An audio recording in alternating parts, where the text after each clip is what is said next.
Today, I'm going to be teaching you guys on what to expect when working at Amazon. So before you even start, I want to tell you guys that you want to get plenty of sleep. Because sleep is the most important thing when working at Amazon. You don't want to go in there tired. That way, if you go to bed early the night before, you can get there on time and be full of energy when you get there. So safety shoes. This is something that just recently got implemented. You want to wear your safety shoes when going on your day one. That way, you don't have to wear something really uncomfortable that's like a steel toe. You got to sign a paper and then you have to return it. And it's just a big hassle. And I think it's more of a safety hazard to wear that than actually wearing your safety shoes. Now, you want to bring a big bottle of water with a lot of ice because the warehouse can get hot during the summer depending on where you live. At least in Texas, it gets extremely hot. So I always want to bring a big bottle of water. That way I don't be dehydrated or dying out there because it can be pretty gruesome. Dehydration can also cause tiredness and it's just very, very uncomfortable to be really exhausted. They do provide water bottles, but that's normally for people that are running VRCs that are moving a lot. But if you're in stow, you want to bring your own. So for my next tip, when you arrive at Amazon, you're going to be given out a badge. It's going to be either a white badge or a blue badge. Depending on which badge you end up getting is going to determine on what kind of worker you are. So if you get a white badge, you're a seasonal worker. That means you are on a point system. So if you're late, you're going to get points. Up to 6 points, you're terminated. If you're a blue badge, you're either part-time, flex, or full-time. So here, the way you get fired is if you run out of UPT, which is unpaid time. Then if you go negative, then you're automatically terminated from the company. But you want to make sure you get there early so you don't have to use your PTO or your UPT and you can keep your job. Now, the way that UPT works though, if you're a minute late and you don't have any PTO, they're going to take an entire hour of your UPT time, even if you got there at 7:01. So you want to make sure you get there early or at least save your PTO in case you got to use it in an emergency that you're a minute late or 2 minutes late, then you can use your PTO to cover that. So if you're a full-time, you're going to get vacation time. So you want to make sure you save your vacation time and put it ahead of time in case you got to use it to go somewhere or visit a family member, but it has to be done ahead of time. You can't just use it right off the bat like you can UPT and PTO. Now, PTO and UPT is a cumulative on how much you do or if you show up to work. So if you show up, you get about 36 minutes of PTO per day and you get about 36 minutes of UPT, or I don't know if it's 30 minutes of UPT every single day that you show up. Back then, UPT, you used to get 20 hours after 3 months. If you showed up or not, you get 20 hours every 3 months. But now they switched it where you get UPT based on how many days you show up. And somebody did the math on Reddit. I forgot what subreddit, but apparently you get more UPT out of the year because of this change.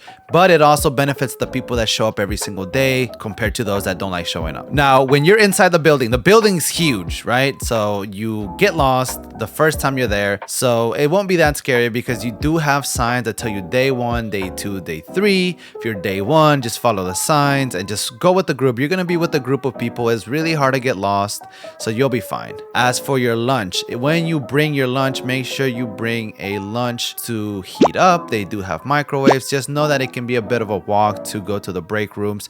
They do have mid segways where you can heat up your food, but there's only about 1 or 2 microwaves, so there might be a line. So you want to make sure you're early. I would just bring something that doesn't require heating for the first few days. That way you can understand the facility and you don't waste a lot of your time going to break. You want to make sure your iPhone or your Android is up to date in its iOS or on its current software update, because for some reason Amazon likes to block outdated softwares and it doesn't give you access to its Wi-Fi. So if you want to be able to use the Wi-Fi at work, you're going to want to update your iOS to make sure it's up to date. That way you can connect, and it is free. You can use it in the entire facility, but don't use your phone while on the floor or while you're working, because then you're going to get in trouble and then you're going to get write-ups, and the write-ups don't go away after every 3 months. And yeah, it's just better to avoid it. Just use your phone for an emergency in case you have a kid that gets sick or you got to go somewhere. Now, this is my best friend. This is like the bestest of the best. My best friend is the A and Z app, because sometimes I don't want to walk to clock out. So what I do is I put missing punch. So by putting missing punch, you don't have to walk to the clock machine to clock out. You can just do it in the comfort of your own seat, wherever you're at the break room. It saves you time. And sometimes my feet hurt and I don't want to do it, right? But sometimes they're nearby and I'll just use it. It's not a big deal. But the A and Z app is really good because it keeps you up to date on what's happening on Amazon. They have a newsletter. You can pick up extra shifts. But just know that when you pick up extra shifts, you can't drop them. And that's just going to be a whole different video when I do do talk about, because I am going to be talking about stowing tips in my next video. So if you do like this information, make sure to leave a like and subscribe.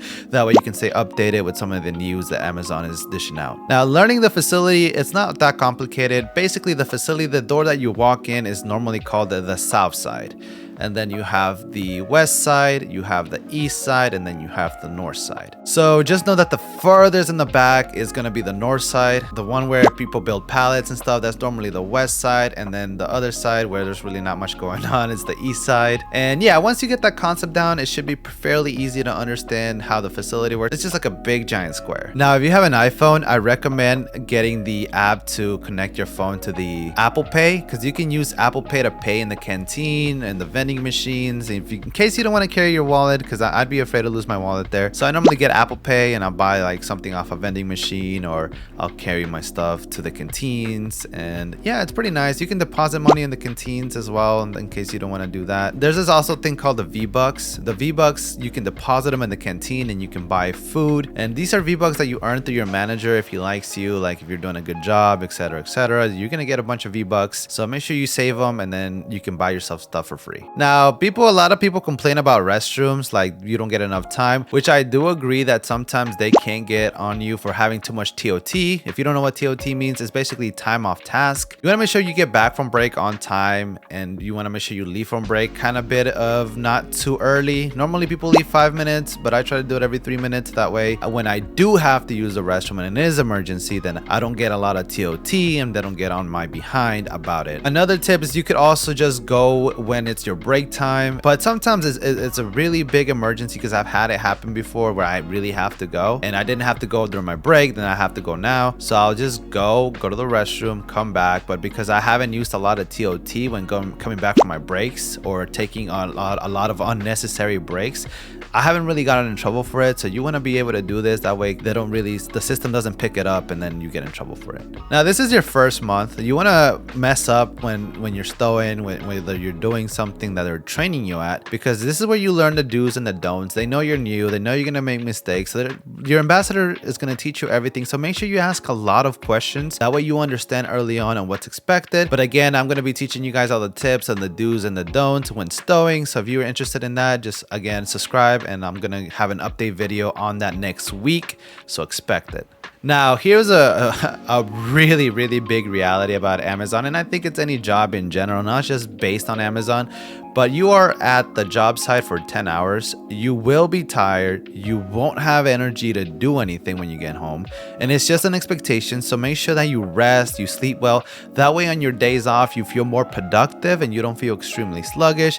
You might, like, for example, I wasn't used to working 50 hours. I worked 50 hours this week and I was extremely tired. And then I wanted to do this video yesterday, but I couldn't because I was just too exhausted. So what I did is I rested all day yesterday, and then I'm able to do it today. Then I go back to work Saturday. If I didn't get the good sleep that I had, I'd be sluggish for 2 days, 3 days. And eventually that's why people feel like, oh, I don't have any like work-life balance. I don't want to do this anymore. So this kind of helps you stay with your sanity. That's why tip number 1, which is get plenty of sleep, is incredibly important. Whether it's whatever you're doing, just get plenty of sleep so you can be more productive, and that way you could do more things. Now, the next video is going to be pretty cool, because in the next video I will be giving out those tips. I could be one of the top 5 stores in my team based on my tips, because it's something I've been there for a long time and I can stow really fast. Hitting rate is never a big problem for me. So me teaching you and making you understand how these things work is really going to help you out. And I'm going to be doing this, and I'm also in school as well. And you know, I kind of needed extra money, so I kind of pulled a 50-hour week, but I'm normally part-time, but I like the flexibility. I'm also going to be making videos on the do's and the don'ts about being a part-time and being a full-time and the benefits.